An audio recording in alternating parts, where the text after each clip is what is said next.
Bismillahirrahmanirrahim. Assalamualaikum warahmatullahi wabarakatuh. Sampurasun wargi-wargi sadaya, mitra kaum dangu sadaya. Tepang dangu deui dina padaran acara dongeng enteng, urang bakal neraskeun deui hanca dongeng anu katunda, anu judulna Rambut Kasih. Ieu dongeng teh kuyasana Aan Merdeka Permana. Kumaha cenah padaran ieu carita salajengna? Kang Gilang ngumancen tugas sejang ngaguar hiji carita karya Aan Merdeka Permana dina judul Rambut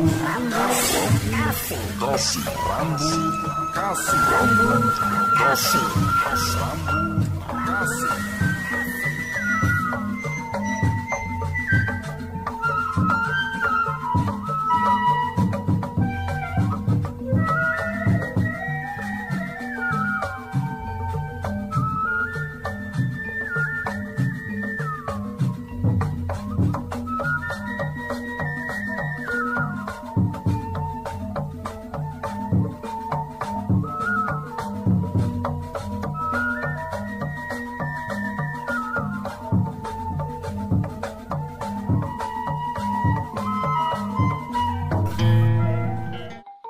Ayeuna rek kumaha tuh urang teh?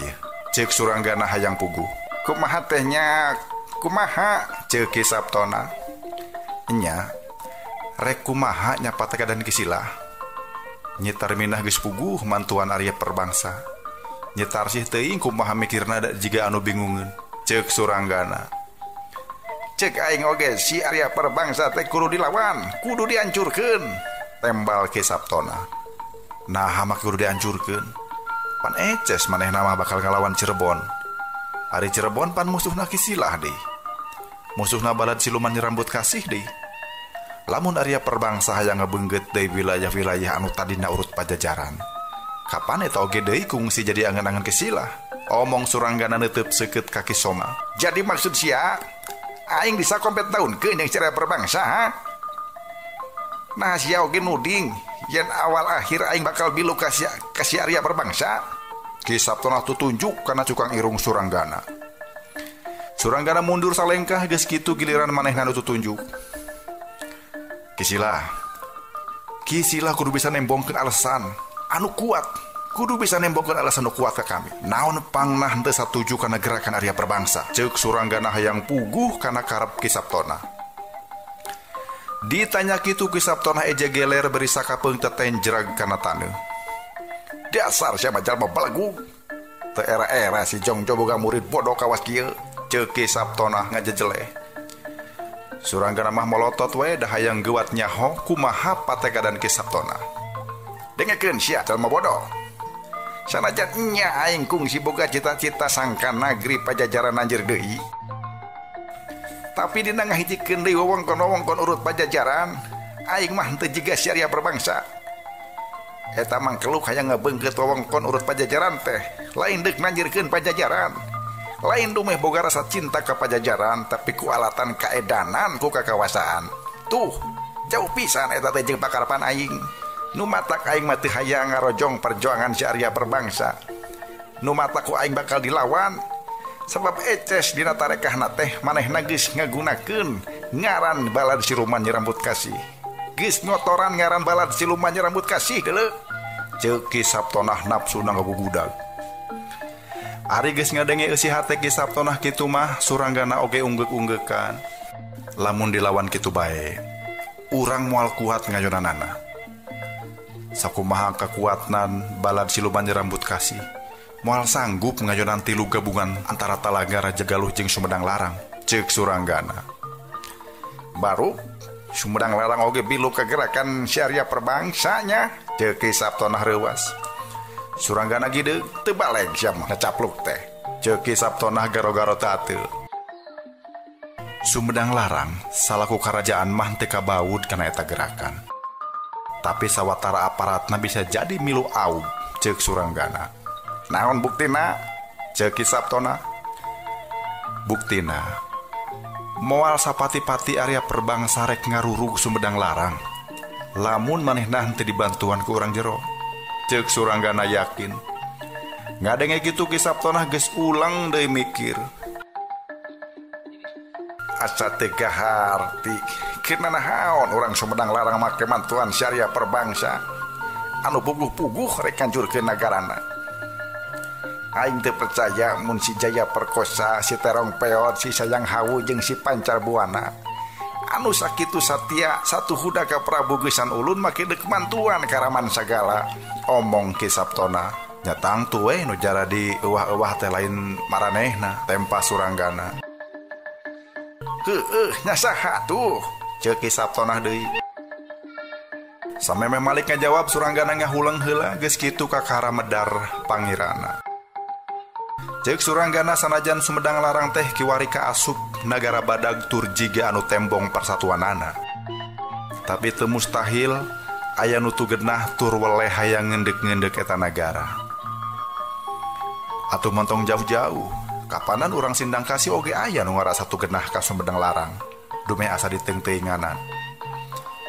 Ingat kapan tahun ka tukang wewengkon Sindang Kasih ti saret walungan Cilutung tepi ka Gunung Koromong ku Sumedang larang dipasrahkeun ke Cirebon minangka pamayar iwad Ratu Harisbaya. Keur mah tibareto Sindang Kasih teh dipaksa pikeun asup kana pangaruh Cirebon. Ayeuna malah dipasrahkeun pisan ku Sumedang larang. Teu mustahil di antara anggota Siluman Rambut Kasih oge aya nu neuteuli kana eta perkara teh. Ceuk Suranggana. Ki Sabtona unggek-unggekan panuju sabab dina dirina oge aya perasaan sarupa kitu teh. Ku urusan awewe wewengkon Sindang Kasih tepi ka dipasrahkeun ka Cirebon atuh saha urang Sindang Kasih anu teu neuteuli. Aya deui anu bakal ngaganggu kana katentreman Sumedang larang teh. Ceuk Suranggana deui. Saha anu bakal boga nganyeri model kitu teh? Ceuk Sabtona deui kerung. Basa Prabu Gesan Ulun ngiwat Ratu Harisbaya ti Cirebon. Eta Narpati teh kapan geus boga garwa? Nyimas Gedeng Waru anu katelah. Kami nampa beja ti urang Raja Galuh anu apal kana kaayaan Sumedang larang. Cenah Nyimas Gedeng Waru teh tilar ku nyeri hate. Ari eta putri kadaton teh loba dulurna. Di antarana aya anu milu nyeri hate asa diteung-teuingan ku Prabu Gesan Ulun. Tah mun nya kitu henteu mustahil bakal aya nu males pati ka Prabu Gesan Ulun. Ceuk Suranggana nembongkeun pangirana tur diunggeukeun ku Ki Sabtona. Kumaha atuh jang ngakalan gerakan anu dipilampah ku si Arya Perbangsa teh nya? Ceuk Ki Sabtona akhirna. Akalna urang kudu nepungan jalma-jalma anu sakirana bakal dirugikeun ku eta gerakan. Ceuk Suranggana. Maksud sia urang teh kudu nepungan Prabu Gesan Ulun.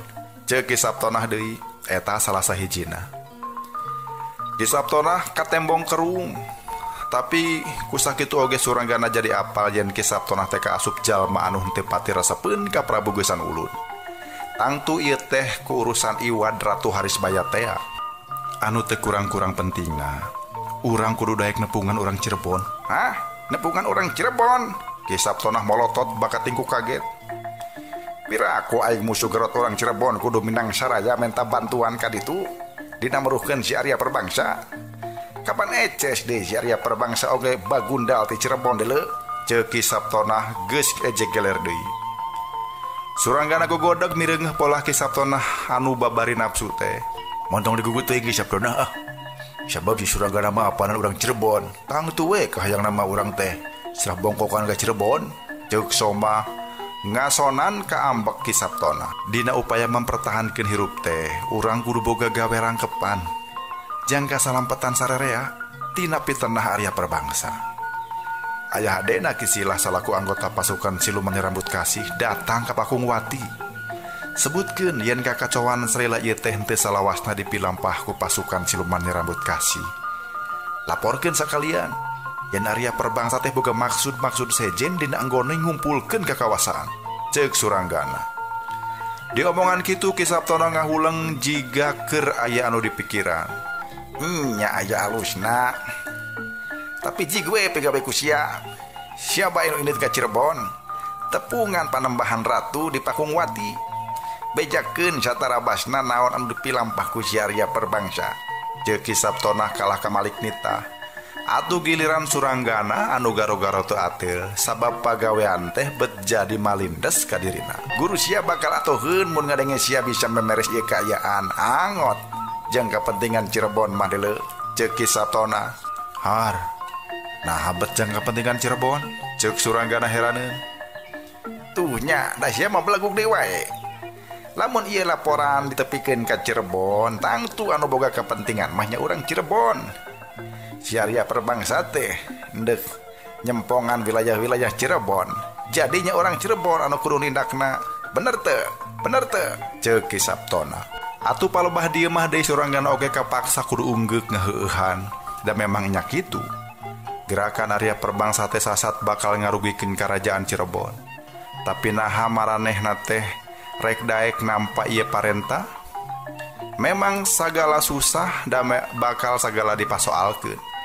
Mun manehna haget dititah muru Cirebon, meureun soma bakal beuki yakin yen manehna teh meleg-meleg urang Cirebon. Padahal da sanajan nya batur geus apaleun yen manehna teh boga karuhun pangagung teu Cirebon, manehna mah teu aku angga urang Cirebon. Warawuh oge henteu jeung urang Cirebon teh. Atuh pon kitu deui salila ieu oge manehna mah can nincak dayeuh Cirebon. Sanggeus dipikir dibulak-balik, pamustunganana Suranggana mutuskeun moal wakadaek dititah ka Cirebon. Nah make memul ka Cirebon sia ceuk Ki Sabtona kerung. Kahiji kami mah teu apal da saumur dumelah acan kungsi muru dayeuh Cirebon. Kaduana dina daekna oge kuriak cang saya bae. Buktina geuning soma mah angger nuding kami urang Cirebon ceuk Suranggana ngasongkeun alesan. Jadi kahayang sia teh kumaha tuh ceuk Ki Sabtona deui. Ah nya urang babarengan we. Hayu urang bareng sarerea muru dayeuh Cirebon ceuk Suranggana. Naon? Aing kudu nincak dayeuh Cirebon. Mangke heula geus jadi pacaduan aing deuleu. Baheula zaman keur ngora 14 tahun kumabula ka Kanjeng Prabu Srawisesa. 15 kali aing ayeuh-ayeuhan ngalawan tantar Cirebon. Jadi lamun aing ka Cirebon teh hartina aing dititah gelut deui jeung si Jongjo ceuk Ki Sabtona neuteuli deui kana kajadian puluhan tahun kalarung. Suranggana mah bati rumenghap ngadenge omongan Ki Sabtona kitu teh. Bat kolot-kolot teh ukur ngagugulungkeun ka gorengan baheula geuning pokna jero hate. Mun bung ka Cirebon, hayu atuh urang ka Sumedang Larang bae, ceuk Suranggana deui. Tah, lamun kitu hayu, tembal Ki Sabtona. Ngan ayeuna giliran soma anu ngadat. Yeuh, kami mah embung ka Sumedang Larang teh lah. Da kanaonan bae ge. Pokna jebi. Ki Sabtona nyempad. Nah dume ayeuna si Tarminah rerejengan jeung si Aji Mantri sia mumpul ka Sumedang Larang teh ha. Sia mah adatan teh teu daek robah geuning. Babarian timburu pokna nyentak jeung ngadilak. Lain kitu Ki. Urusannya Tarminah mah geus nomor 2 nomor 3 lah. Mana teu daek hiji oge meureun geus lain jodona jeung kami. Heueuh. Tapi naon atuh tangna momul ka Sumedang Larang teh? Ki Sabtona bangun teu sabar. Nampa alasan ti Soma. Atuh darak-dak Soma medar pamanggihna yen pikeun baladna siluman rambut kasih tangtu bakal bahaya larsup ka wewengkon Sumedang Larang teh. Sabab geus 3 bulan ka tukang keneh di Sumedang Larang diguyurkeun pajar balad siluman rambut kasih nyieun ulon-ulon ka kacowan. Pan geus kadenge beja aya pangagung Sumedang Larang anu tiwas ku baladna siluman rambut kasih ceuk Soma. Eta tangtu pagawean Syariah Perbangsa deuleu ceuk Ki Sabtona motong omongan. Nya, tapi udah eces. Anu baris katempuhan mah tangtu urang. Jadi lamun ayeuna karah ku kuluyuran ka Sumedang Larang, bakal kandel keyakinan orang Sumedang Larang pajah urang teh jadi ulon-ulon kajahatan. Balad urang teh karisa eutik ukur 50 urang deui. Kitu ge ku urang Cirebon jeung ku urang Raja Galuh teu boleh diberi bae. Meureun ajeuna bakal beuki ripuh sabab urang Sumedang Larang oge geus mimiti dendam ka urang teh. Ceuk Soma panjang lebar. Urang hampel we nyadak-nyadak bae ka urang mah, ceuk Ki Sabtona pusingeun. Suranggana mah ukur mesem ngadenge Ki Sabtona ambek kitu teh. Nya bener omongan Soma teh. Yen baladna siluman rambut kasih teu boleh diintip-intip bahaya bae. Tapi supaya batur henteu haban nuding goreng bae. Eta tarekah teh kudu dipilampah. Cek kami mah hade datangan Sumedang Larang. oge datangan di Cirebon. Bejakeun ka maranehna sing eces yan kaributan anu lumangsung akhir-akhir ieu teh lain polahna balad siluman rambut kasih. Ceuk Suranggana mere saran kawas tadi.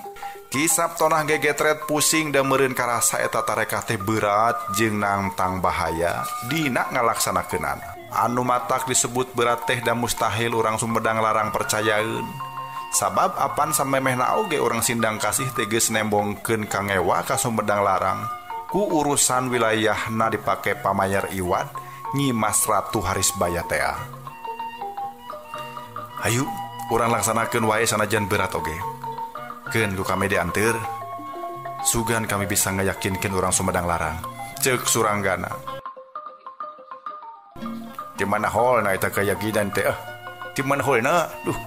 Ceuk Soma masih keneh cangcaya. Ceuk Suranggana urang Sumedang larang bakal percaya lamun anu nyaritana urang Cirebon. Aku keun we.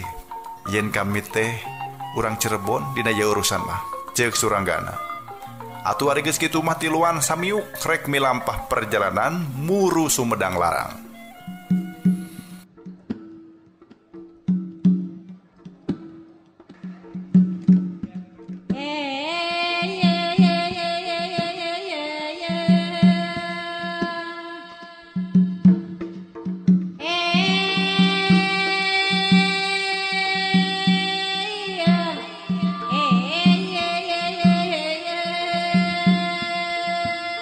Atuh di wewengkon Raja Galuh teh tiluan muru cepet ngulon anu dituju nya dayeuh Sumedang larang. Ngantang tu bae maranehna teh bakal ngaliwat ka Sindang Kasih. Suranggana mah manigis bosen sabab dina bulan-bulan ieu gawena teh ideg lihar antara Raja Galuh jeung Sindang Kasih.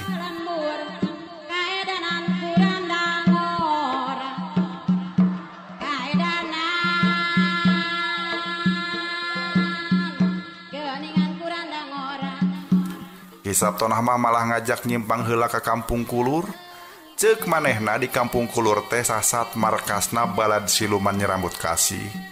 Cenah manehna kudu tepung heula jeung sawatara baladna. Pikeun tunda talatah ngeunaan naon-naon anu kudu dipigawe ku bawahanana.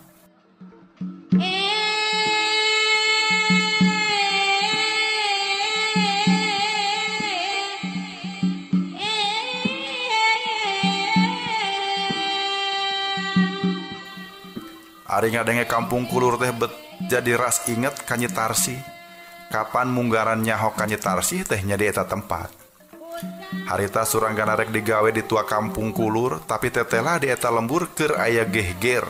Sabab cenah baladna siluman Rambut Kasih henteu oleh ngintip-ngintip nyawa para pajabat anu kabireungeuh bilu ka Cirebon.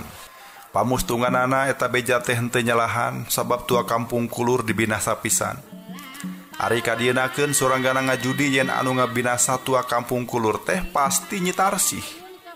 Cawene anu harita kapanggih lungguh timpuh geulis jeung antieum, tapi di sartukangeun eta boga dengdam anu geus ngahancurkeun karatuan Sindang Kasih.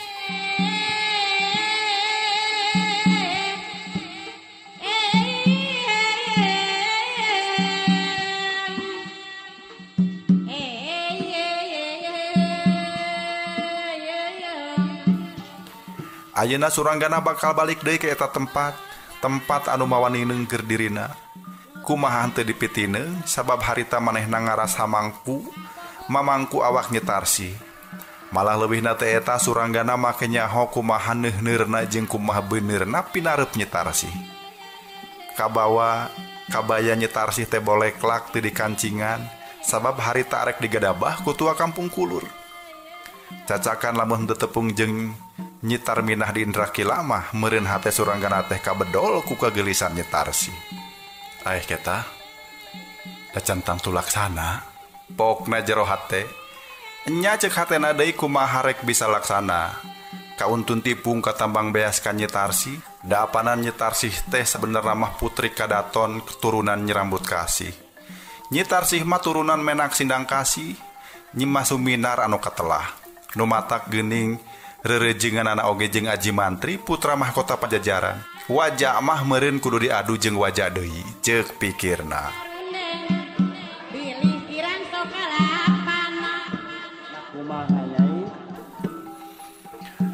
Ari datang ke kampung tulur teh tengah peting dak kitu kahayang Ki Sabtona. Kaharti ku Suranggana oge kapan sanajan sindang kasih teh pusirna balad siluman nyerambut kasih. Da caricing nah henteu nembrak. Anggota siluman nyerambut kasih teh nyumput dinu caang tapi henteu nembrak. Sapopoe mah sailaharna penduduk biasa we. Nu tani-tani nu ngahuma-ngahuma, anu nyieun karajinan. Ngan di mana aya gerakan maranehna salin jinis jadi baladna siluman nyerambut kasih. Pakaianana sing sarwa hideung jeung sawareh mah beungeutna ditergos ku iket hideung. Ceuk Soma balad siluman nyerambut kasih teh kiwari tinggal 50 urang deui sabab digempur bebeakan ku prajurit Cirebon. Memang harita ku Suranggana kasaksian pisan menang saminggu mah karaton sindang kasih teh dikawasa ku baladna siluman nyerambut kasih. Sabada eta pasukan demit ngarurug puseur pendopo. Ngan teu kungsi latih harita giliran prajurit Cirebon anu dibantuan ku Raja Galuh jeung Talaga ngagempur sindang kasih. Tokoh-tokoh siluman nyerambut kasih sasat bobor kerahayuan. Bapana Nyitarmina, bapana Soma katut emangna Nyitarsi, minangka kekentong pasukan henteu mangga pulia. Anu salamet teh ukur Ki Sabtonah jeung Soma, pasukan oge bubar ketaburan. Ngaburiak nyumput nyelametkeun diri sanasibna. Meureun kari 50 urang bae sesana teh. Sanggeus kaayaan geus peuting Ki Sabtonah ngulincer ka Pilemburan. Ngaliwatan imah urut Nyitarsih Bareto geus kitu nangtung di hareupeun imah Nenggang.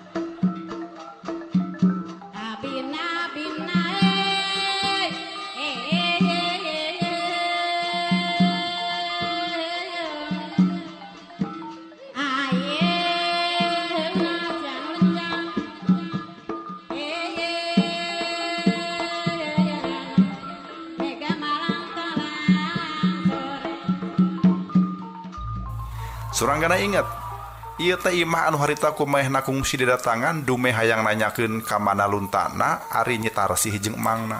Upama kitu mah nu boga ieu imah teh baladna siluman nyerambut kasih, ceuk pikir Suranggana.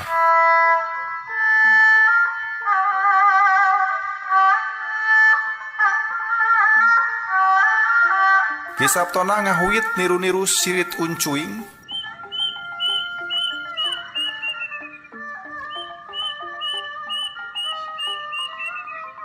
Atuh teu kungsi rila pantong ngaraket aya nu muka di jero. Gawat asup ka dieu, ceuk hiji lalaki langkoyang begung. Suranggana mah apal keneh pisan ka eta jalma teh. Tiluan Dariuk dina palupuh di patengahan anu ukur kacaangan ku damar mereketet leutik. Kumaha? Aya beja naon? Ceuk Ki Sabtonah langsung notog ku pananya. Samemeh ngajawab si langkoyang teh neuteup Suranggana heula bangun hariwang. Moal naon? Da geus balad jeung urang, ceuk Ki Sabtona. Kajeun atuh ari kitu mah, tembal si langkoyang rada regreg.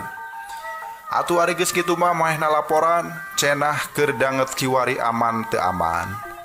Amana da salela ieu balad siluman nyerambut kasih teh bisa nyumput dinu caang bari henteu aya nu halang harungan. Ari teu amanah da urang teh teu boleh diintip-intip bae. Anu kumawasa di sindang kasih teh langsung didatangkeun ti Cirebon. Salilana teu boleh kukulunuan marik sapi lemburan sok bisi aya keneh anggota urang, ceuk si langkoyang. Ngadenge eta laporan Ki Sabtonah ukur padu ngagerem keheul. Tapi ari geus kitu mah maranehna ngalobrol sanajan ukur tinggal rendang lalaunan oge. Tong salempang, salila ieu 50 anggota tetep satia satuhu moal deuk dengdek topi. Kami sadaya percaya kana ugayan dina hiji waktu sindang kasih waluya deui. Ngan anu ku kami aya kapanasaran teh ngeunaan Nyimas Ratu, ceuk si langkoyang. Ngadenge kitu Ki Sabtonah kerung. Nah kumaha kitu ari Nyimas Yuminar jeung iraha deui Nyimas ngulamprang ka dieu, ceuk Ki Sabtonah panasaran. Darekdek si langkoyang medar carita cenah sawatara minggu ka tukang Nyimas Suminar ngontrol ka dieu. Anu kami bingung, ka dieu bet mamawa jalma anyar pinanggih. Lalaki gandang ngakuna urang sakawayana. Kami hemang Kunaon Nyimas ngasupkeun jalma asing ka dieu? Ceuk si Langkoyang. Kira-kirana naon maksudna nya? Ceuk Ki Sabtona. Kami henteu apal. Ngan satu tas menang sababaraha peuting aya di dieu. Nyimas Suminar jiga aya kakeuheul ke eta lalaki. Gaweana ngabaeudan. Jeung teu narik, teu nakon. Teu apal kumaha terus nama. Da dua anak ninggalkeun ku lur rencepan. Ceuk si Langkoyang. Suranggana ngahuleng maehna geus bisa ngajudi. Yen Nyi Tarsih mamawa aji mantri ka kampung kulur malah manehna geus ngajudi yen patelakna Nyimas Suminar atau Nyi Tarsih jeung aji mantri teh dimimitian ti dieu. Tapi patelakna urusan naon? Suranggana weleh acan nyaho. Ari gisilah kira-kirana bisa ngajudi yen eta lalaki teh apaleun saha ari Nyimas Suminar. Ceuk Ki Sabtona. Jigana apaleun dan nyebutna oge apana Nyimas, tembal si Langkoyang. Cilaka kayak kieu mah, omong Ki Sabtona ngagerendeng. Cilaka kumaha Ki? Cilaka kumaha? Ceuk Soma jadi milu penasaran. Nya, karena bener sangkaan orang teh yen aji mantri boga niar saraka. Ilu biung kana rancana badag anu keur dijalankeun ku syariah perbangsa. Jigana waktu dipadungdengkeun jeung Nyimas Suminar, Nyimas henteu satuju malah ngahulang pisan. Atuh kitu sababna meureun Nyimas Suminar ngabaeudan aji mantri teh. Ceuk Ki Sabtona. Geus kitu Ki Sabtona nyebutkeun yen ku sabab aji mantri geus nyaho Nyimas Suminar henteu panujueun kana karepna, bisa jadi bakal aya mamala. Aji mantri bakal ngagempul urang, pokna. Sararea ting harulang bari mikir sewang-sewangan, ngan bae jigana mikirna ampir sarua. Nyaeta pada nyuriga ka aji mantri. Suranggana, ka dieu maneh? Ceuk Ki Sabtona ngagupayan ka Suranggana. Aya naon Ki? Ku aing sia diperih pati. Dek nitah naon? Cik mantog sia ka daya sindang kasih. Baru sia macan pati dipiwanoh. Malah dina dipiwanohna ku orang Cirebon oge sia moal kumaha da nyao sia baladna. Ceuk Ki Sabtona. Terus kudu kumaha? Silidik ku sia sugan jeung sugan Nyimas Suminar aya ka parengkeun ngulunu di daya sindang kasih. Ku kitu ku kieu sia laporan deui ka dieu. Ceuk Ki Sabtona marentah jiga ka bawahanana. Suranggana mah tiba ngahulang. Nah sia momol. Henteu kitu. Nah atuh make jeung kalaga ngahunten kitu sia teh. Har. Nah kudu ayeuna pisan inditna. Deuleu. Bagi kancang bagi alus sia teh. Suranggana geus ngahulang deui bae. Ngan ku sabab Ki Sabtona geus nitah gancang-gancang deui atuh peuting-peuting oge Suranggana kaluar ti imah. Sejang ulam perang muru dayeuh sindang kasih. Kunaon Ki Sabtona teh mana percaya teuing geus Suranggana? Dengar ti aing mah. Ceuk Soma sanggeus Suranggana ngaleos. Lain percaya aing mah sia. Ari geus naon? Diutah eta bane bae hayang mentes kajujuran manehna. Nah nya bener manehna teh boga niat juling ka urang. Ceuk Ki Sabtona. Soma ngahulang jiga nu keur nimbang-nimbang bener henteuna ucapan Ki Sabtona. Ngan bae Ki Sabtona nerangkeun deui yen nitah Suranggana muru daya sindang kasih sinaneangan Nyimas Suminar atawa Nyi Tarsih teh. Resikona moal pati gede saupama Suranggana niat juling. Ongkoh ceuk Ki Sabtona Suranggana teh dihaja sina ngajauhan maranehna. Ulah teuing hal-hal nu dianggap rusiah keur perkumpulan maranehna kabeh kanyahoan ku Suranggana. Urang bireungeuh bae. Bireungeuh we heula kumaha ketakna eta murid si Jongjo teh. Ucap Ki Sabtona. Ari Suranggana diutus ku Ki Sabtona kitu teh leuwih daek wae. Ongkoh ke manehna mah bakal sarwa salah mun mantangul meureun Ki Sabtona sapara kanca bakal curigaeun deui yen bener manehna teh balad musuh-musuhna pasukan siluman rambut kasih. Tapi deui manehna oge meunang ngarasa panasaran dan manehna oge memang ngarasa panasaran ngeunaan hubungan Nyi Tarsih jeung Aji Mantri. Manehna oge jadi hayang nyaho nah bener Aji Mantri kungsi mangaruhan Nyi Tarsih sangkan mantuan ambisi Arya Perbangsa. Kusabab aya rasa panasaran eta meureun anu ngalantarankeun Suranggana daek diperedih oge. Nu matak peuting-peuting oge Suranggana teh kukulunuan ninggalkeun kampung kulur. Sejamuru puseur daya sindang kasih. Manehna hayang nalungtik kaayaan daya sindang kasih bari rencepan, sanajan cek Pangira Ki Sabtona yen manehna mah moal di kukumaha ku urang Cirebon. Tapi da cantang tu kitu. Ari sababna kapan teu kabeh urang Cirebon apal ka dirina.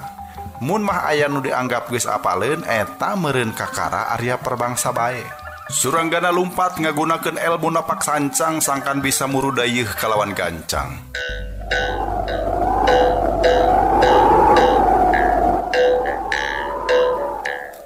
Tapi sanajan kitu Ari lumpat namah tetep bari hati-hati. Nu dipahing ulah nepikeun ka pasarandog jeung jalma.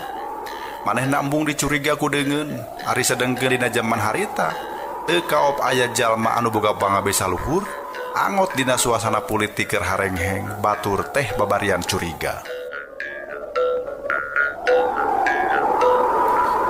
Nu matak lumpatna bari ngagunakeun elmu napak sancang teh tetep we teu ludeung milih jalan padati. Manehna mah leuwih resep milih jalan anu jembet najan kudu kukurubutan oge. Saban kanyahoan jeung rarambu leuweung anu kaliwatan ku lumpatna karasa endag-endagan tarik jiga aya mencek nyalisir. Menang sababaraha harintakan mah suranggana kudu ajeleng-ajelengan dina sampalan anu kabeneran mangrupa rawa. Sukuna notol kana regang-regang tutuwuhan. Waktu sukuna notol, regang-regang teh ukur tibang endag saeutik.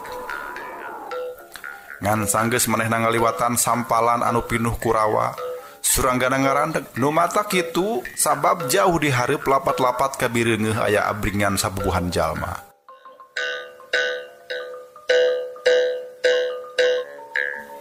Abringan teh jiga-jiga anyar ninggalkeun daya sindang kasih, jiga abringan ponggawa ieu mah. Ceuk geurentes hatena bari geuwat nyalingker ka nurungkun. Eta abringan teh teu kungsi lila ngaliwat ka palebah dinya pisan. Waktu mireungeuh saha-sahana hate suranggana kacida ngagebegna. Sabab tina sabubuhan jalma teh duaan mah kanyahoan saha-sahana. Malah ari geus nyaho saha maranehna mah hate suranggana teh mani nyungkelit ngagermet ambek. Baruk si Arya Perbangsa jeung Tarminah. Cek hate suranggana semunahan napas anu ngahegak ambek. Lamun nuturkeun hawa nafsu mah manehna teh hayang jeleng bae ngagajeleng ngahalangan jalan terus ngobrot Arya Perbangsa. Ngan bae amaran hatri peper ku sorangan tur leumpeuh sapada harita. Manehna inget kana karategna anu hayang nalungtik rupa-rupa kaayaan.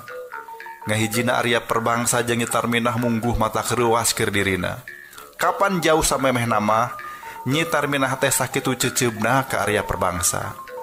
Kapan Arya Perbangsa teh geus ngahinakeun ajen kawanitaan Nyi Tarminah. Tapi naha ayeuna wani jiga mani jiga anu layeuk. Ieu mungguh anu panasaran keur suranggana. Arya Perbangsa teh jalma anu hianat hayang ngaruksak ngaran balad siluman rambut kasih. Tapi naha Nyi Tarminah bet ka bireungeuh dedeuketan jeung si Arya. Ceuk pikir suranggana bari nuturkeun ka lebah mana eta abringan muruna.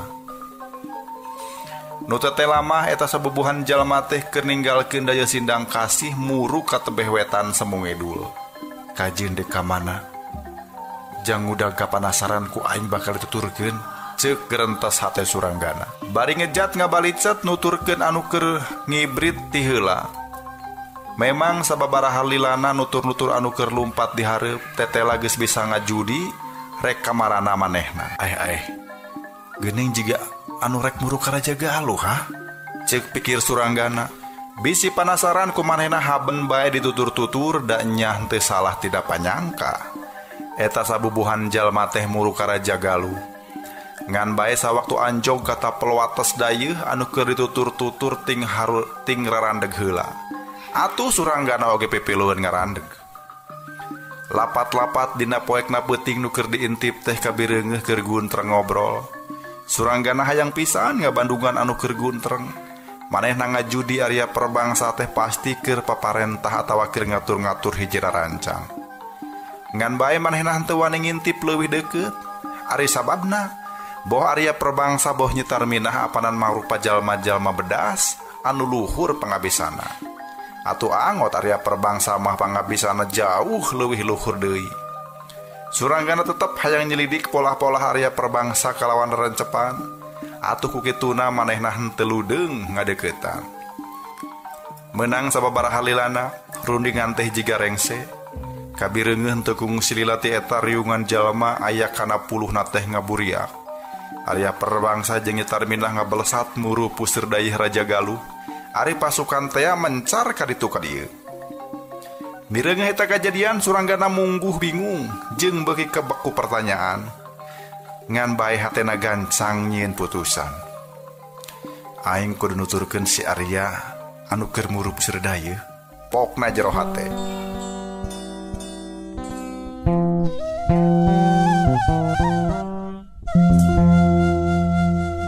Anjog kalawang saketeng Arya Perbangsa jeung Nyi Tarminah langsung asup kitu bae. Sabab tugur anu jaga henteu hese beleke dina mere idin. Tapi ari Suranggana anu keur nuturkeun mah kudu mikir-mikir heula. Kumaha carana bisa asup kalawang saketeng? Zaman baheula di mana-mana oge sarua yen puseur dayeuh nagara ayana di jero kuta anu teu bisa diasupan kitu bae. Utamana mun wayah peuting ari sababna sanajan aya lawang saketeng atawa gerbang tapi ari wayah peuting mah ditutup panto wawegna. Nu jaga bisa mukakeun panto lamun anu rek asup papeuting keur dipercaya moal nyieun kakacauan di jero dayeuh. Arya Perbangsa mah moal dikukumaha da kabeh jalma geus arapaleun sahadirina. Tapi ari ka Suranggana mah moal kitu lian ti moal diidinan asup teh manehna oge tangtu bakal loba ditalek sah-sahana urang mana-manana jeung naon pamaksudanana. Barabe mending ngajelengan kuta wae bade rencepan. Ceuk pikirna ngan bae hayang ngajelengan kuta bade rencepan teh jiga moal babari. Ari nu jadi sababna waktu manehna nerekel di jero kuta anu tugur meni alut-alutan teu nitih sababaraha lilana geus jol deui anu tugur-tugur laliwat. Suranggana depong-depong bae nyumput sabab waktu tugur ngaliwat kaayaan jadi baranang dapong gawat teh tugurna marakal oncor. Barang abringan tugur anu pangtungang ngaliwat jeleng manehna turun. Sora dampal suku nincak lemah mungguh laun badis bae ucing ngajeleng ti luhur. Suranggana ngajauhan eta tempat anu ditujuna nyaeta sawatara adegan imah anu tingrung gunuk di dinya. Aing kudu neangan di mana Arya Perbangsa ayeuna ayana. Ceuk pikir Suranggana. Kusabab Arya Perbangsa teh lain jalma jore-jore, atuh henteu pati hese neangan di mana eta jalma nganjrekna. Ceuk pamikir Suranggana Arya Perbangsa mah pasti nganjrek di Paseban. Basa maneh naik kana wubung anu mukakeun kenteng sirapnya we di hiji rohangan aya Arya Perbangsa keur diuk nyang hareupan sabubuhan ponggawa puluh-puluh jumlahna. Suranggana teu apal nah eta sabubuhan ponggawa teh anu tadi babarengan jeung Arya Perbangsa atawa beda deui. Nu eces mah teh Suranggana beuki ngugudag deui sabab di eta rohangan teh Nyi Tarminah oge milu ngariung bari cacarita ka cidadariana. Jiga-jiga maranehna teh keur ngabadamikeun hal-hal anu kacida pentingna. Ngobrolkeun atawa ngabadamikeun naon make kudu dirariung ku sabubuhan pasukan. Hanjakal Suranggana teh bisa ngabandungan sabab anu cacarita teh maneh kacida ati-atina jiga nu embung kadenge ku jalma luarin eta Paseban.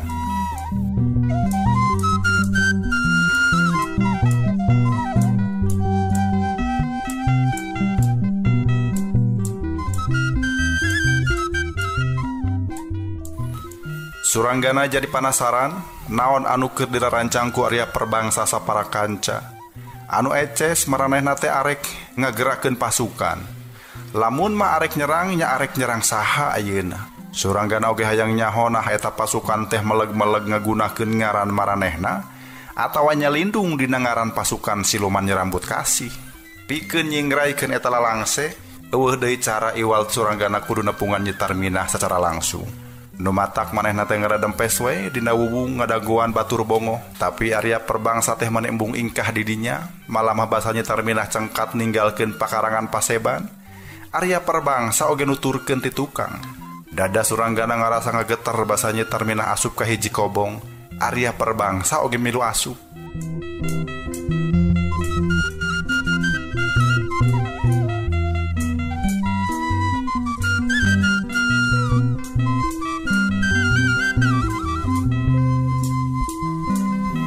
Malah awak Suranggana bet ngadadak ngagidir jeung getihna ngagolak sanggeus mireungeuh lampu cempor ngadadak di pareuman.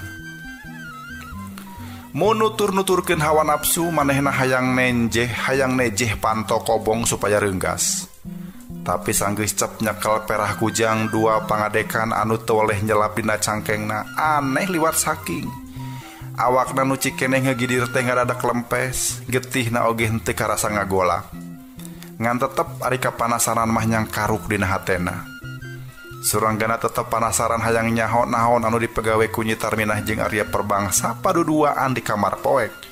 Di dagoan sanggeus rada lila Arya Perbangsa kabireungeuh ngurumuy ti kamar bari meresan pakaianana.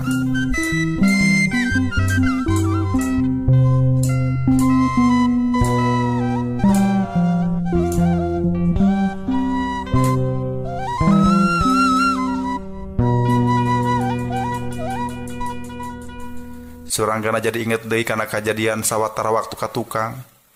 Kapan harita oge balik di kamar tahanan Nyi Tarminah. Arya Perbangsa teh bari memener pakaian anu teu puguh matut. Kaya kieu mah bener polah-polah Nyi Tarminah teh geus mengpar tina bebeneran. Ceuk pikir Suranggana ngaharu. Tadina mah manehna teh arek ngabadeos ninggalkeun eta tempat. Ngan kaburu inget deui kana kapanasaran manehna.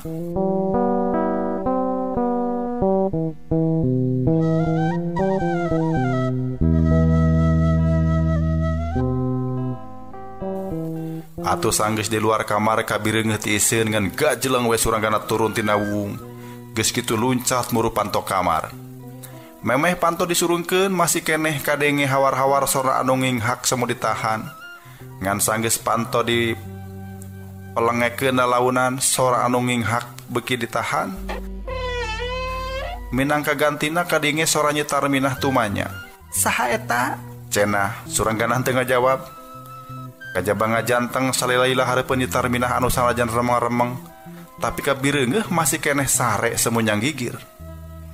Cangkat-cangkat sote sanggeus curiga sabab anu keneh asup teh teu daek ngajawab.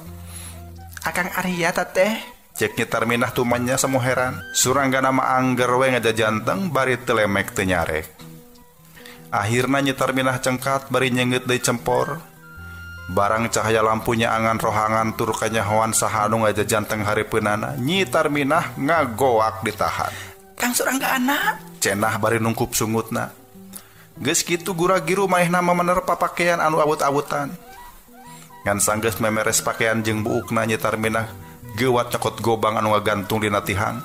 Geus kitu ditodongkeun kana ti koro Suranggana. Anu ditodong mah angger we ngajajanteng teu obah-obah. Lamun teu ingkah ayeuna nyawa sia bakal paraga, cek Nyi Tarminah teugeg jeung kasar ayeuna mah. Padahal tadi bahasa mimiti tepung nyebut ngaran teh make ngakangkeun, make ngaangkangkeun sagala ka Suranggana. Suranggana acan daek nyarita manehna ngadeuneuteup beungeut Nyi Tarminah salila-lila tepikeun ka Nyi Tarminah teu kuat ngalawanna. Pikeun sakedapan mamahna teh tungkul kawas bueuk meunang mabuk.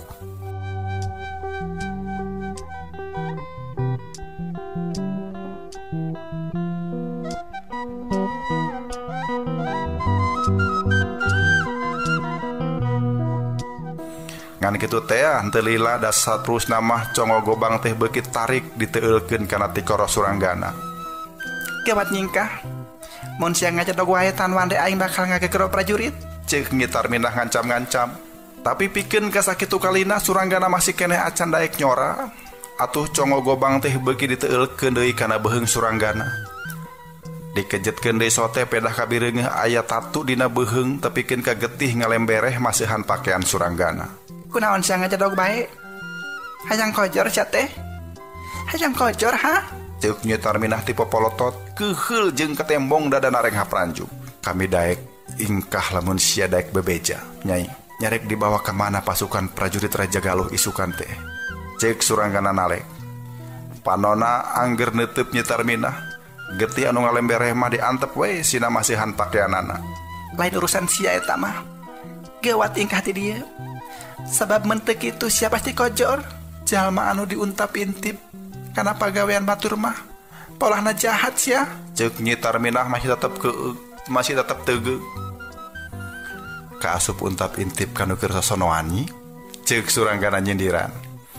Ngadenge eta omongan Nyi Tarbina ambek ka Cida. Gobangna ditarik deui. Ngan geus kitu dipake ngaheumbat ti luhur ka handap anu diarah embun-embunan Suranggana. Tapi anehna anu rek diala nyawa teh henteu daek ingkah atawa ngobahkeun awakna. Atuh Nyi Tarbina reuwaseun pisan gobang anu geus diheumbatkeun teh dibalecetkeun deui ka gigir. Balukarna tanaga anu geus kaluar terus dicingcetkeun mah jadi nyacang tihang. Geblak. Brusut. Tihang runtuh. Nyi Tarbina luncat keluar ti kamar pon kitu deui Suranggana. Ti jauhna rajol welas-welas prajurit, Suranggana ngajleng ngajauhan eta tempat ngan samemehna bebeja ka Nyi Tarbina yen gerakan manehna moal weleh diintip-intip jeung ditutur-tutur. Sia kudu hati-hati bae, sabab kami pasti nutur-nuturkeun ka mana sia lunta. Ceuk Suranggana bari ngacorelat kana poek. Basa abrulan prajurit nyampeurkeun, atuh ukur heraneun da dianggapna Nyi Tarbina ngamuk teu pupuguh. Suranggana nya ngajauhan puseur dayeuh Raja Galuh tapi henteu ninggalkeun eta tempat. Anu dipikah hayang teh nyaeta nuturkeun pasukan Raja Galuh manehna hayang nyaho rek kamarana eta pasukan dikeritna.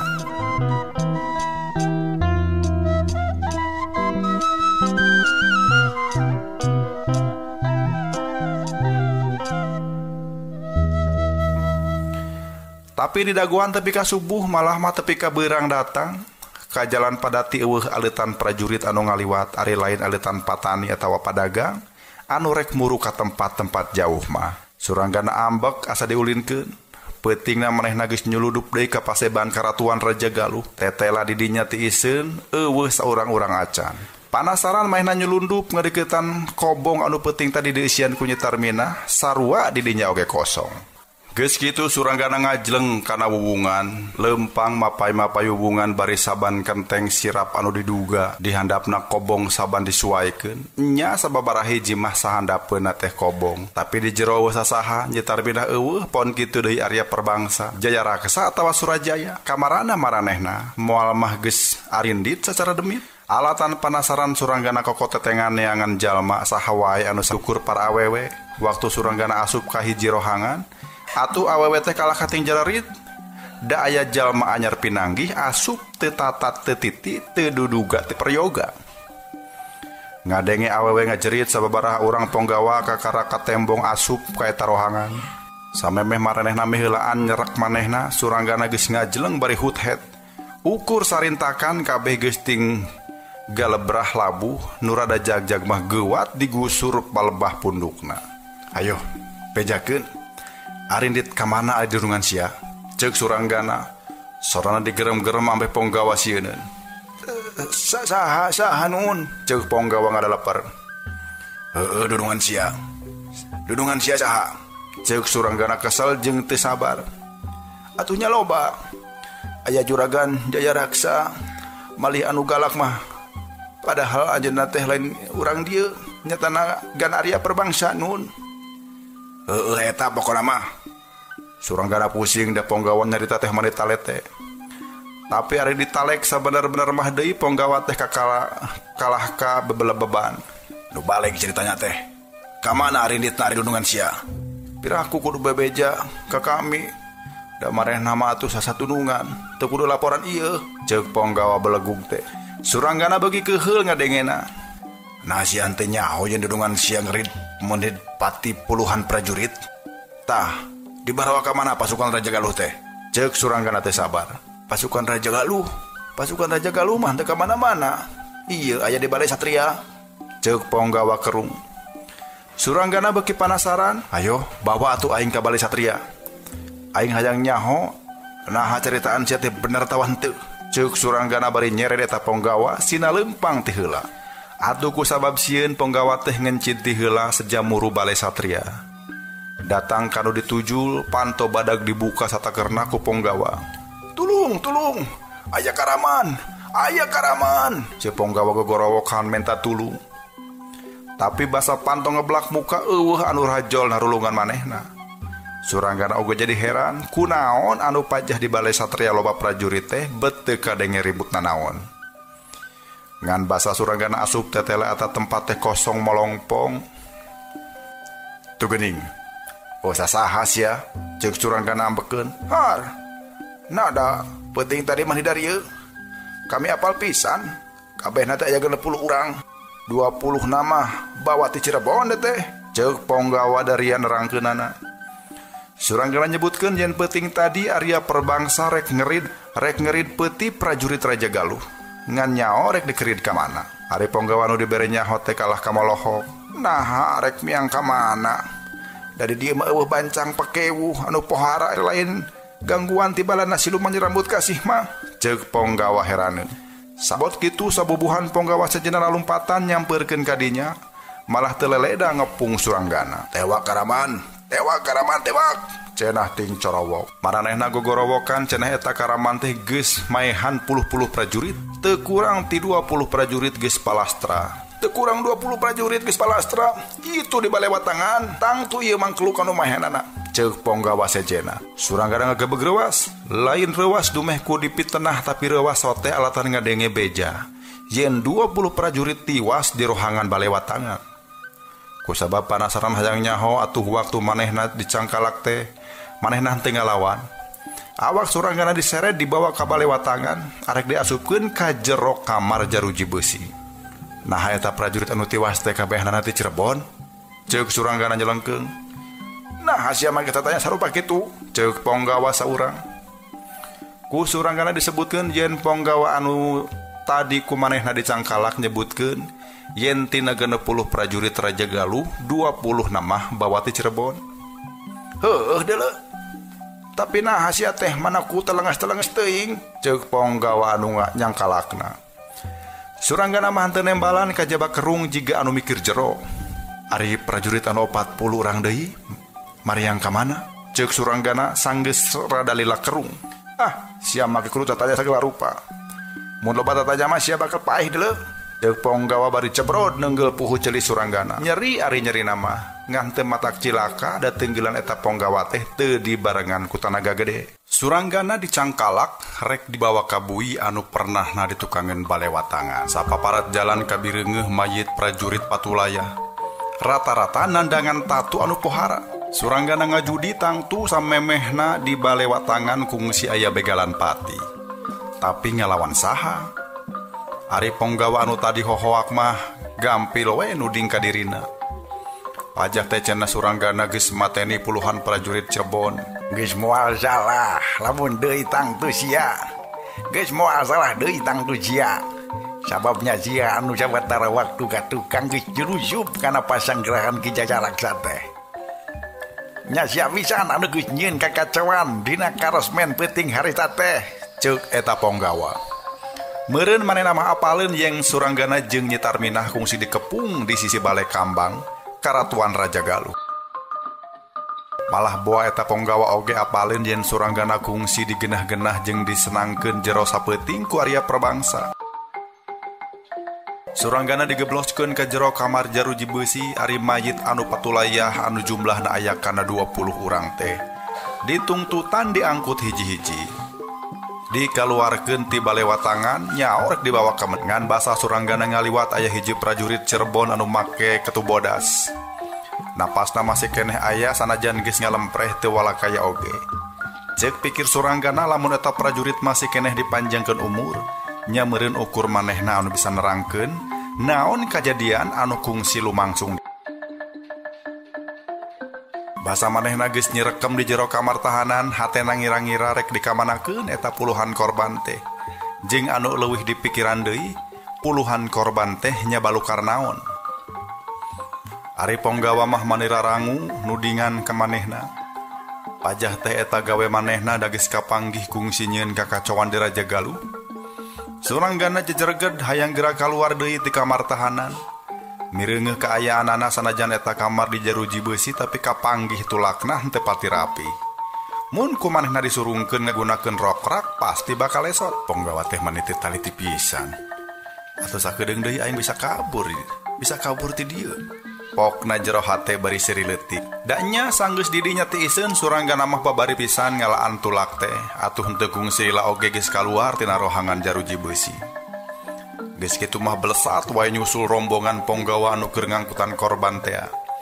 Ku manehna diintip, horeng korban teh diakutan ke tempat anu rada anggang jeung suni. Anu matak jadi aneh didinya geus rapang obor. Saban obor dua nyaangan liang kaluat menecingcingnya. Para penggawa teh geus nyiapkeun kuburan jeung para korban. Cek hate Suranggana bari mikir, memang mungguh aneh kapan beja ngeunaan kapanggihna 20 korban teh anyar keneh pisan. Barengan jeung manehna dikepung teh, tapi naha geuning kuburan mah geus disiapkeun, cek pikir Suranggana. Mikirna henteu kaburu diteruskeun sabab panonna mah keur nalek-nelek ka prajurit anu diketu kain bodas dikuburkeunana. Sanggeus kanyahoan di mana tempatna Suranggana ngadekem nungguan nu ngubur indit. Aya ku telenges cek pikirna deui. Si ketu bodas teh eces napasna masih keneh aya, tapi ku ponggawa mah langsung wae di ruang.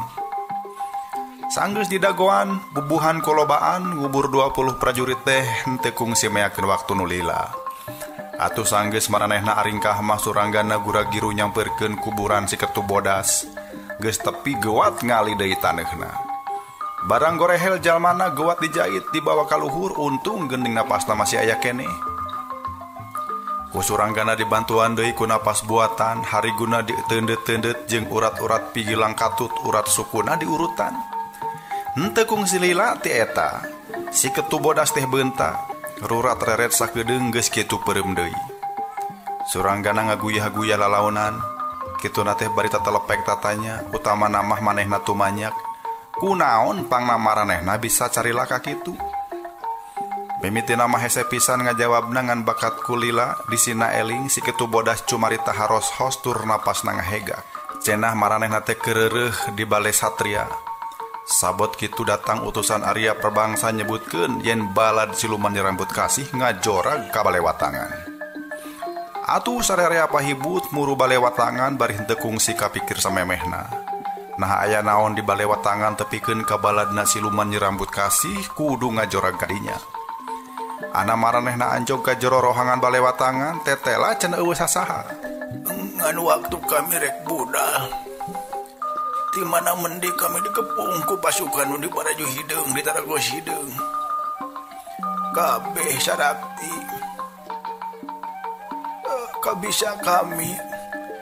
Apa ngabisa kami teu bisa meruhkeun maranehna. Kabeh palastra kajaba kami meureun. Ceuk si ketu bodas. Bener eta teh. Nah sia yakin yen anu ngajorag teh baladna siluman rambut kasih. Ceuk Suranggana. Si ketu bodas teu ngajawab kajaba kokodok kana endongna bari hese beleke. Basa kurus Suranggana dibantuan milu kokodok, si ketu bodas nitah malar Suranggana nyokot peso pangot. Nya we ngagorehel peso pangot geus lamedong ku getih semu garing.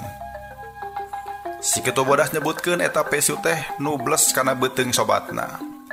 Kumanehna ngahaja dicokot ku sabab hayang nyaho saha anu ditergos tur anu kacida saktina teh. Kami apal.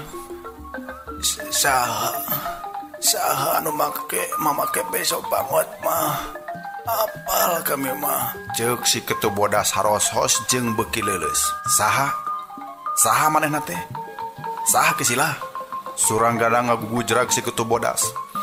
Api awak si ketu bodas geus oyag kabeh mungguh matak handeueul keur Suranggana mah. Atuh ari geus yakin si ketu bodas palastra mah ku Suranggana dikurebkeun deui. Geus kitu Suranggana cengkat rek muru ka mana?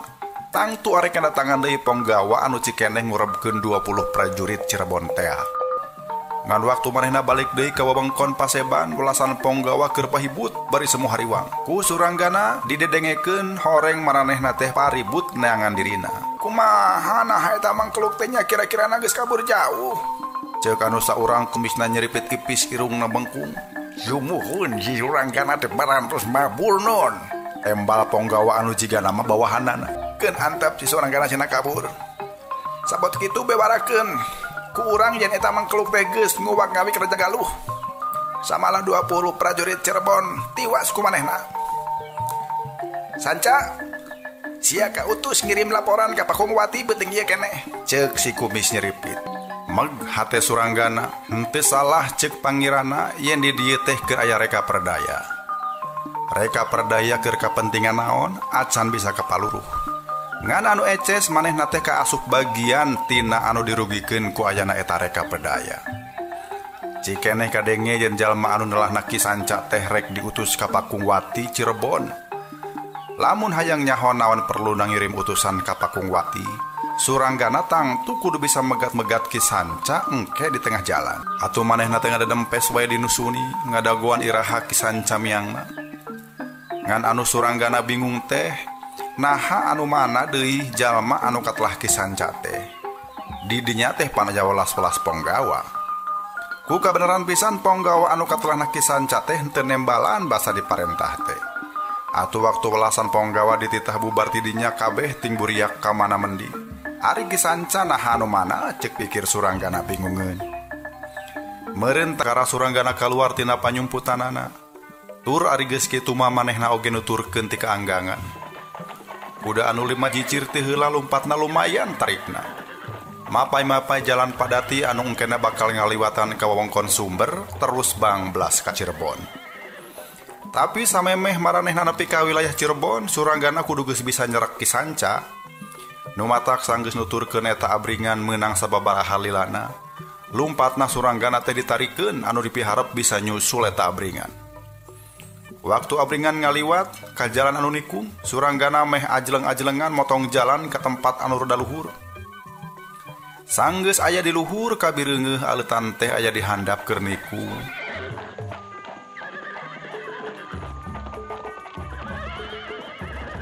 Atuh Suranggana henteu talangke gajeleng bae ngagabrukan kuda anu lumpat panghareupna. Anu keur tarumpak kuda teh jiga nu geus waspada. Dasar memeh awak Suranggana ngegabruk tali kuda geus dibedol. Tepikeun ka suku kuda anu hareup acung-acungan. Suranggana henteu nyangka bakal dikitukeun, atuh manehna reuwas. Lamun awak diteruskeun ngegabrukanna tangtu beungeutna bakal kasepak ku suku kuda. Atuh kusabab kitu waktu keur ngalayang teh kapaksa awakna diobahkeun sina jujumpalikan sababaraha kali.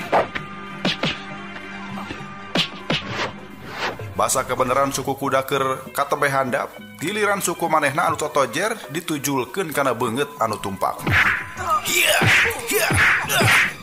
Ponggawa anu ditarajang teh langsung ngajol ka gigir jujumpalikan dina jukut.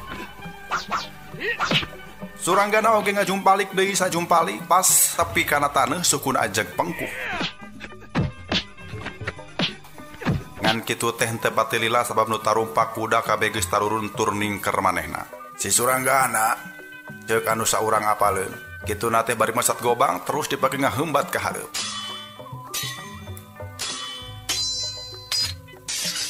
Deuk naon sia make nutur-nutur aing ah? Ceuk Ponggawa anu saurang deui bari langsung narajang. Suranggana henteu kaburu nembalan da gobang geus ting hariuk ti kenca jeung ti katuhu.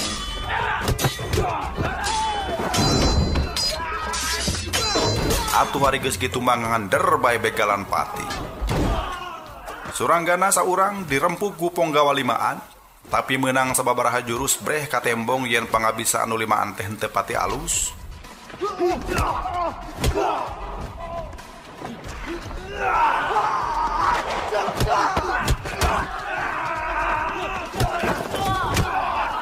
Ukur kawanina anu aya teh da eta bae geuning tembong usahana dina hayang meruhkeun Suranggana. Eces anu limaan teh hayang nyilakakeun Suranggana sabab gobang anu dipake narajang teh ditujulkeun kana bagian awak anu pibahayaeun.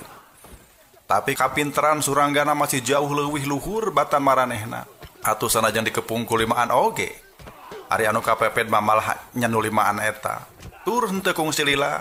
Saurang-saurang bisa dilumpuhkeun, aya anu kapeupeuh puhu celina langsung ngebangkieung teu cengkat deui.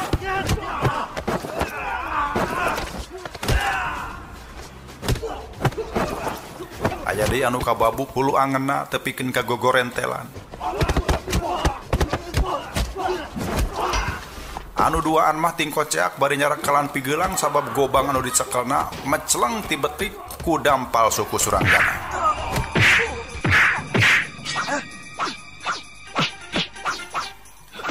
Anu salamat masa urang we nyaeta nu jadi lulugutur anu ku Suranggana dianggap Ki Sanca teh.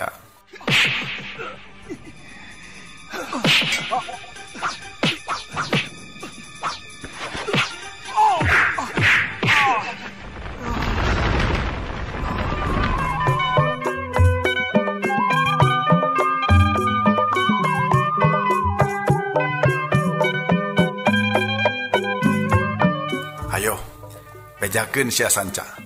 Endek naon sia indit ka Pakungwati? Ceuk Suranggana ngancam-ngancam. Ari anu diancam karah nyeleukeut seuri.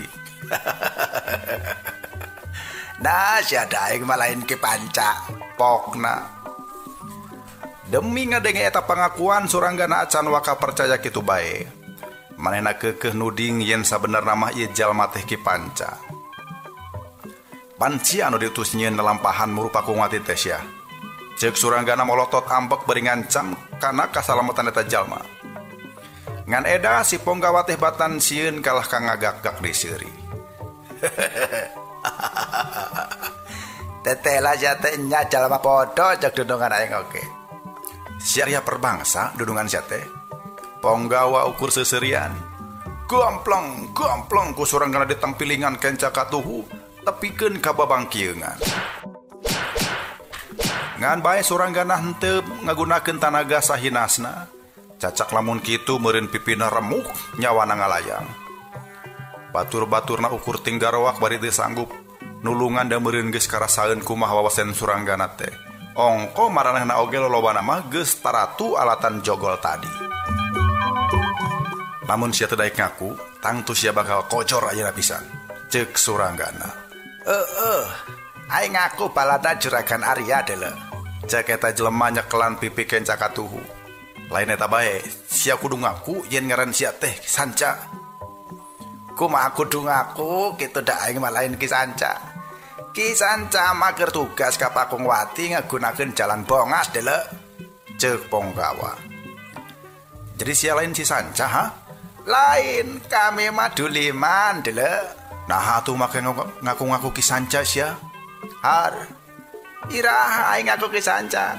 Ente aing manteng aku. Eta mah sia we anu tutudinganan. Suranggana ngabelengeh sorangan nya data dina oge teu raja galuh keneh manehna mah henteu nyaho. Inya nu mana ari Ki Sanca. Ngan buri-buri ngadenge bakal aya rombongan Ponggawa anu dipimpin ku Ki Sanca deuk Muru Pakungwati. Tur ti lawang kori kaluar rombongan Ponggawa atuh Suranggana oge babari nyangka yen eta teh rombongan Ponggawa anu dipimpin ku Ki Sanca.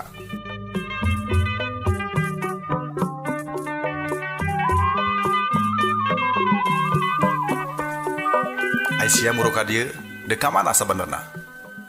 Meme nembalan eta Ponggawa teh seuri heula jiga nu ngece. Balem-balem sote sanggeus Suranggana jiga nu rek ngamangkeun deui dampaleungeunna.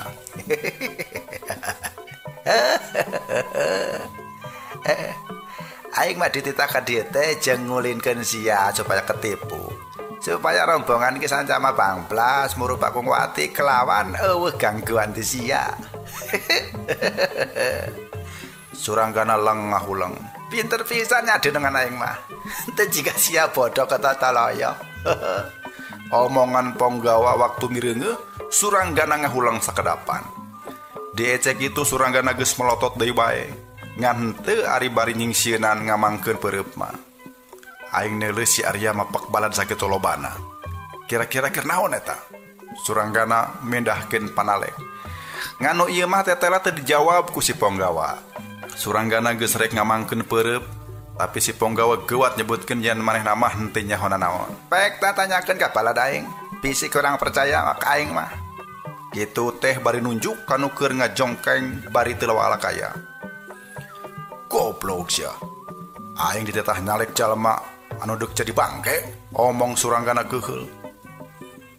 Tapi bener, aing mah ento apal naon.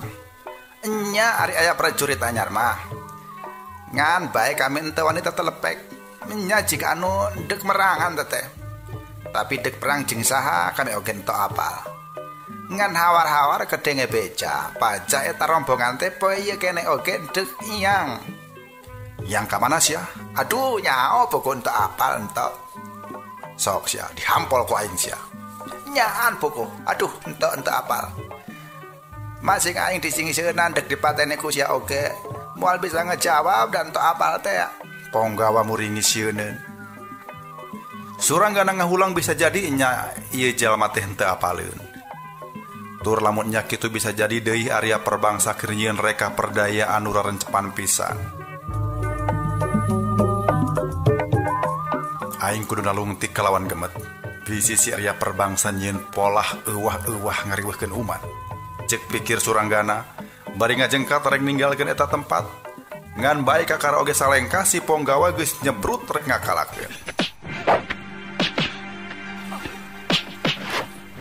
Aing geus diparentah ku Gusti Arya pikeun modaran sia.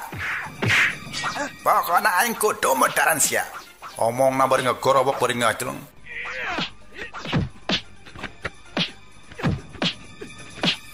Kan kakara oge rek ngahembatkeun gobangna ku Suranggana geus dipihelaan ku ngajejek ke kemplong beuteung eta Ponggawa mani nenggal. Hak cenah. Curali kubra teu mangga pulya deui. Sia meleuwih bela kadunungan jahat tibatan ngajaga kasalamatan awak mah. Ceuk Suranggana keheul. Tur ari geus kitu mah manehna ngaleos ninggalkeun eta tempat, Suranggana teu hariwang. Sabab sanajan Ponggawa ti Raja Galuh anu limaan eta kerting jarongkeng, tapi da eces ari nyawana mah teu cilaka. Ceuk ijiran Suranggana moal lila deui oge bakal cargana geus bingbrit deui. Ayeuna mah anu ditujul teh jajalaneun anu engkena bakal muru ka Bongas. Maksudna tayelian tirek nyusul Ki Sanca da ceuk penjelasan Kiduliman. Ki Sanca mah muru Cirebon teh make jalan Bongas lain jalan ka Sumber. Sapanjang jalan hatena kabak rupa-rupa kabingung. Diinget-inget masalah teh batan rengse malah kalah kanambahan. Kapan tadi nama muru Raja Galuh teh arek nyusul-nyusul ni Tarmina. Sabab eta cawene dianggap geus kabawa ku sakaba-kaba, kalah gabung ka komplotan Arya Perbangsa. Tapi sampe bisa ngarengsekeun eta masalah geus jebul perkara anyar. Manehna dituding maihan 20 prajurit Cirebon. Ceuk pikirna ieu eces hasil reka perdaya. Manehna mah langsung bae nuding yen anu boga polah kieu teh taya deui iwal ti Arya Perbangsa. Eta mangkeluk boga alasan jeung nyieun pitenah ka manehna sabab aya sababaraha alasan.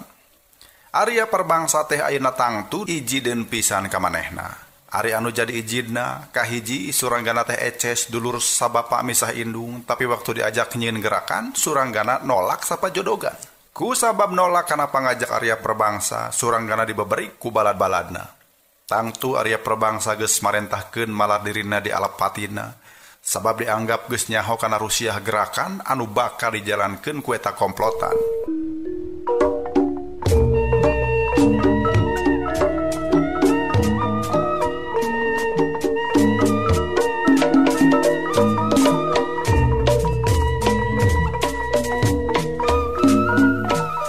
Ku sabab Suranggana teu bisa kacerek malah tetap salamet. Jigana Arya Perbangsa nyieun reka perdaya sejen anu tujuanana nyieun tareka, malar ngaran Suranggana jadi goreng ke ukuran Cirebon. Jahat si Arya Perbangsa teh. Ku sakadar aing mumul gabung ka manehna, geus nyieun pitenah anu sakitu telengesna, ceuk pikir Suranggana. Sanggeus lumpat tarik menang sapanyepahan, Suranggana ngadadak ngarandeg heula. Hatena beuki tambah bingung bae. Mana ayeuna anu kudu disusul-susul teh. Ayeuna ngadadak aya 2 perkara anu kudu kumaehna disusut. Kahiji ngeunahan aryangna pasukan ti Raja Galuh anu dipimpin ku Arya Perbangsa sacara rencepan. Reka mana eta pasukan dibawa? Suranggana acan bisa ngira-ngira. Ngan anu eces pasukan teh dikerintang tujang kaperluan perang. Ngan perang ngalawan saha?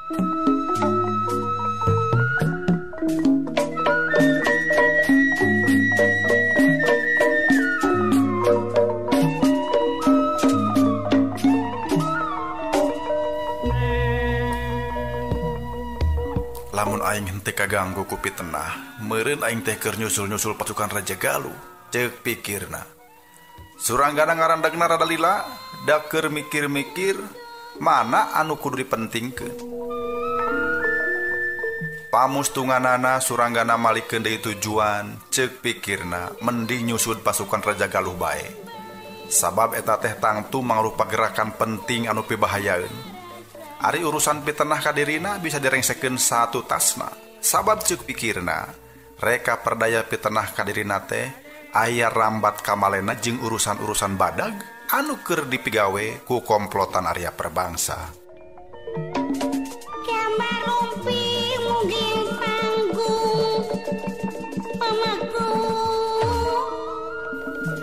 Jadi mun urusan badagna geus kaboker tangtu hal-hal sejena oge bakal bisa kasih ngeraikeun. Atuh ari mikirna geus kitu mah Suranggana balik deui jicir ka kidul kalawan anu ditujuna nyaeta ka Raja Galuh.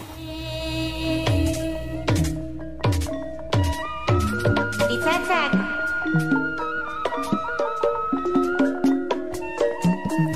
Tapi sanggeus menang sapanyepahan lompat gancang manehna geus ngarandeg deui wae, sirahna ulang deui mikir. Bisa jadi cenah urusan pitenah jang dirina kudu leuwih diheulakeun. Ari anu jadi sababna teu mustahil ieu oge bakal mawa bahaya. Bahaya lain baik keur diri pribadina tapi bahaya keur pihak-pihak sejen.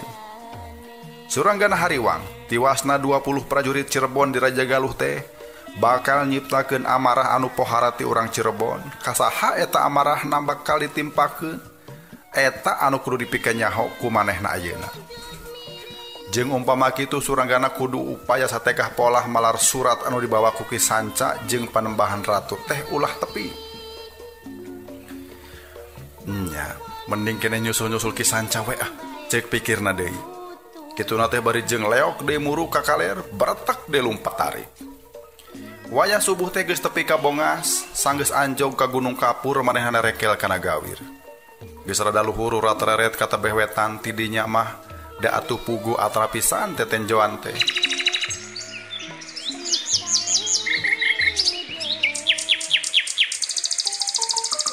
Panon poe keur meujeuhna meletek sinarna nyaangan ka satung kebin langit dataran handap wewengkon Bongas. Bongas teh mangrupa dataran handap tapi di sababaraha tempat utamana di tebeh kidul ting arenclo pasir-pasir kapur. Ari dataran handap nama ukur di wengku ku tegalan si awat-awat, Paselang jeung Leuweung Jati, malah ranca jeung Situ Laletik oge aya. Basa Suranggana neuteup ka jauhna lapat-lapat aya anu tarumpak kuda. Jumlahna loba aya kana walasna.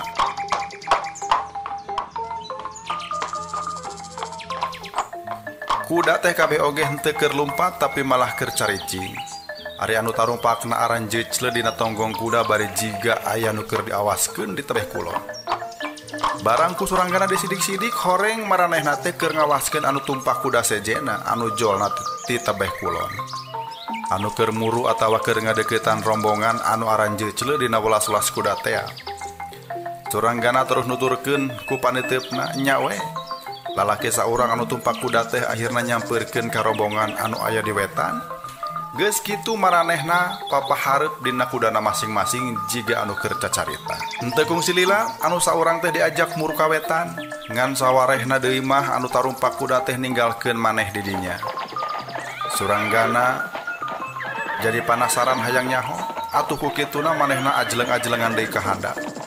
Geus kitu baretek lumpat muru ka tebeh wetan. Datang ka tegalan eurih anu tarumpak kuda teh horeng prajurit Cirebon. Maranehna jiga nu keur ngahaja keur megat-megat manehna. Kabuktian basa geus papahareup salah saorang ti antara manehna tumanya. Sia nu ngaran anu katelah Suranggana teh lain, ceuk anu kumisna baplang. Suranggana ngenyakeun bari ngunggek tapi semu heran. Nah prajurit Cirebon anyar pinanggih make nyaho kana ngaran manehna. Geus kitu si prajurit teh tumanya deui. Naha cenah manehna teh bener muridna Ki Jongjo. Atuh pikeun kedua kalina Suranggana geus unggek deui bae. Tuh bener geuning. Sok para kanca. Cangkalak tah hungkluk teh. Ceuk si kumis baplang marentahkeun nu sajena.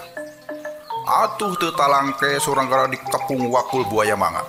Ari anu dikepung ngarasa reuwa sabab asap teu pupuguh make kudu dimusuhan ku jalma anyar pinanggi. Tilang kitu deui tetep we ari kacuriga mah geus aya. Naon kesalahan kami make kudu dicangkalak? Ceuk Suranggana nulak canggeng di tengah-tengah kepungan.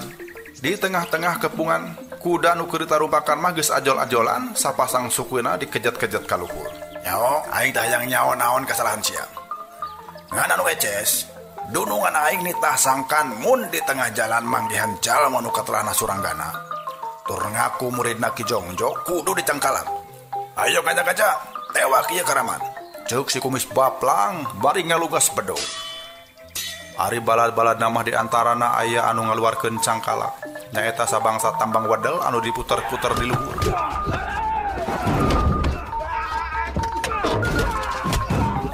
Geus kitu eta tambang teh dialungkeun nujul kana sirah Suranggana anu diarah tangtu beheung Suranggana ka euran. Awak Suranggana ngadang heula ka tukang sangkan cangkalak teu ngeurat beheungna. Nganti tukang oge geus ngahiuk bandring, ieu oge mah rupa pakarang anu dijieun tina tambang wadal. Ngan di palebah tungtungna aya bebendul sagede buah kalapa. Biasa nama eta bebendul teh sareukeut ku cucu, ari nu ieu mah ukur cukup ku beuleud wae. Najan kitu ari kana sirah mah alamat buncunur. Ku sabab di papagu bandring atuh awak Suranggana anu ngadang heuk teh akhirna ngahaja sina ngajengkang tepikeun ka manehna nang karak bengkang sajajar jeung taneuh. Boh cangkalak boh bandring salamet teu bisa keuna kana awakna. Tapi bahaya tetap masih keneh ngancam si kumis baplang anu mawa gobang geuat ngahembatkeun gobangna. Lain rek dihembatkeun kitu bae tapi bari dibaledogkeun make tanaga satakerna. Sora gobang anu dibaledogkeun mani ngahiuk tarik bangbaraan.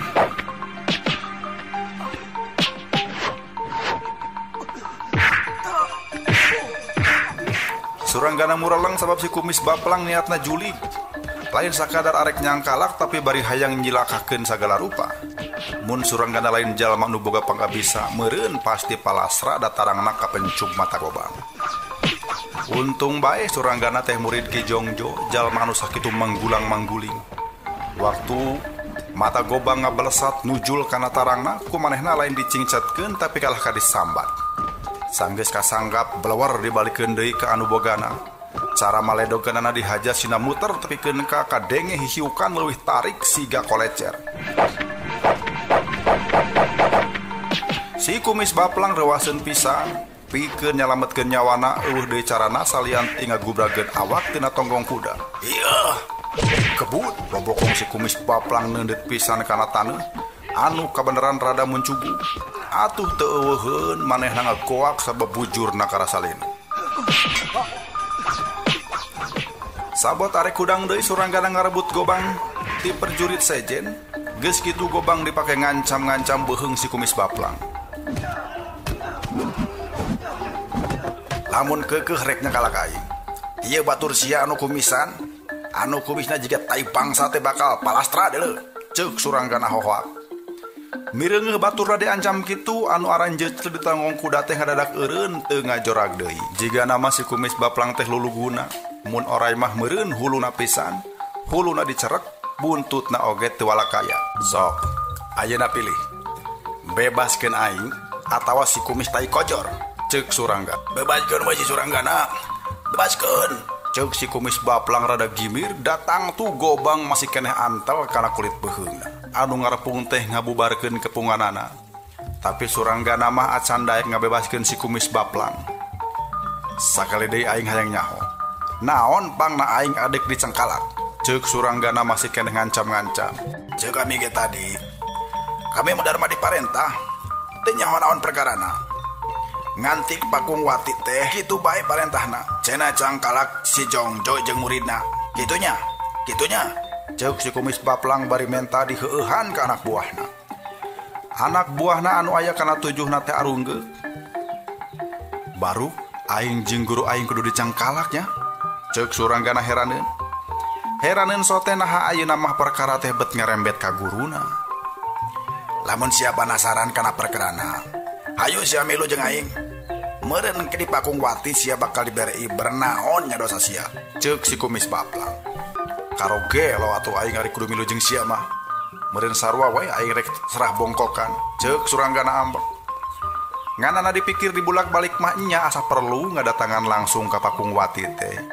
Mun manehna bisa tepung jeung anu nitah nyangkalakna meureun bakal apal. Naon pangna manehna kudu dicangkalak. Ayo bawa aing ke Pakung Wati ayeuna keneh. Ceuk Suranggana sanggeus ngahulang sakedeung. Tah, syukur atuh ari kitu mah. Sangkan tugas aing rada longsong. Kanca-kanca, geuwa cangkalak ieu jalma. Ceuk si kumis baplang. Nyaos ya. Suranggana ngejat ngajauhan. Har. Lain jigana sia rek milu ka aing. Ceuk si kumis baplang kerung. Heueuh memang kitu. Tapi aing mah milu sote lain bari kudu dicangkalak deuleu. Aing teu sudi jadi tawanan sia. Ceuk Suranggana wuwuh matak bingung keur si Kumis Baplang. Ngan meureun batan kudu padungdeng-dungdeng pamustungan si Kumis Baplangnya tujuan kana karep Suranggana. Suranggana dibawa diuk anjeun celetukangeun si Kumis Baplang. Sabot lalampahan ka Pakungwati Suranggana tetelepek ka si Kumis Baplang utamana mah manehna teh tumanya. Perkara saha anu kumaranehna tadi dipapageun. Sabab aing neleukeun ti kajauhan. Yen sia kabeh jiga anu keur mapakeun hiji jalma anu tumpak kuda muru kawetankeun, ceuk Suranggana. Dijawab ku Kumis Baplang yen anu dipapageun teh nyaeta utusan ti Karatuan Raja Galuh. Rek mere Iber geus aya kakacauan ti eta nagara. Supaya tepi bari salamat eta jalma kudu dipapageun. Ngadenge jawaban sarupa kitu pikeun kasakitu kalina Suranggana reuwas. Naha anu kumaraneh dipapageun tadi teh jalma anu katelah Ki Sanca, ceuk Suranggana. Tuh bener sia geus nyaho deuleu. Nu mata bener bisa lamun Ki Sanca kudu kuat-kuat dipapageun teh, ceuk si Kumis Baplang. Nah lamun teu buru-buru dipapageun ya bakal kumaha? Suranggana tumanya deui. Geus aya Iber yen Ki Sanca anu baris mabas surat laporan teh bakal dikukuntit ku karaman anu katelahna Suranggana. Mun telat mapageun Ki Sanca tan wande bakal dipegat-pegat jeung bakal dikakalakeun. Sabab cenah surat laporan teh ku sia mah moal meunang tepi ka Pakungwati. Kitu jagata Iber teh. Tembal si Kumis Baplang. Nyaho teu? Nya saha anu mere Iber heula ka Pakungwati teh? Ceuk Suranggana tumanya deui. Palebah dieu mah si Kumis Baplang teh henteu bisa nerangkeun da manehna oge cenah henteu nyaho. Cing we tanyakeun ka ditungke lah, ceuk si Kumis Baplang. Suranggana hatena ngageremet, tetela bener. Ayeuna geus aya reka perdaya anyar deui. Pika sabaleuna teh ayeuna mah meleg-meleg ngalibatkeun manehna kadua guruna. Sabot anjeut leu tukangeun si Kumis Baplang Suranggana geus ulang mikir deui. Dipikir-pikir hal-hal aneh anu bisa jadi marupakeun rarancang ti nu nyieun reka perdaya teh meningadaradat. Mimitina aya keanehan yen basa manehna asup ka wewengkon Karatuan Raja Galuh kaayaan teh estu ti isieun ka bina-bina. Henteu kapanggih aya ponggawa saurang-urang acan. Tapi sanggeus deukeut ka wewengkon balewat tangan manehna ujug-ujug dikepung ku welas-welas ponggawa. Tur henteu kungsi lila ti eta. Aya laporan ngeunaan palastrana 20 prajurit Cirebon tur mani gampil ditudingkeun ka dirina. Geus kitu manehna diasupkeun ka jero bui tapi tulak bui teh ukur cukup nogel kitu bae tepikeun ka manehna babari kabur deui. Ari sabot kitu geus aya utusan anu muru Pakungwati tur tujuanna rek ngalaporkeun kajadian Rajapati di Raja Galuh. Ngan leuwih herana deui sameme eta utusan anjog ka Pakungwati ari beja ngeunaan kaributan mah geus tepi. Buktina Ki Sanca anu cenah jadi utusan Raja Galuh teh mani geus dipapageun sabab diduga di tengah jalan bakal dihalang-halang ku manehna. Pajah aing rek ngarebut surat laporan teh mani geus tepi ka Pakungwati. Meureun mana kitu oge tangtu geus aya nu miheulaan ngabejaan. Bener-bener jahat ya reka perdaya teh, ceuk pikir Suranggana. Anu manehna henteu beak-beaknya pikir teh kunaon reka perdaya anu ieu mani jiga anu kudu ngalibetkeun Ki Jongjo. Nah Ki Jongjo mah kudu dibabawa. Ieu karasa aheng, misterius jeung pibahayaeun ceuk pikir Suranggana. Manehna ngajudi tangtu aya hiji reka perdaya badag anu hasilna bakal ngadu domba sababaraha pihak. Keur kapentingan naon make kudu nyieun reka perdaya sarupa kitu. Pikeun muguhkeunana taya deui akalna. Manehna kudu milu ka Pakungwati.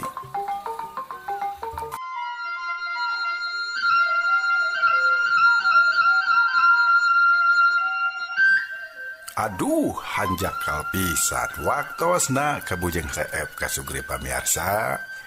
Sok sanaos urang sono, urang pogot oge ngebandungan ieu carios.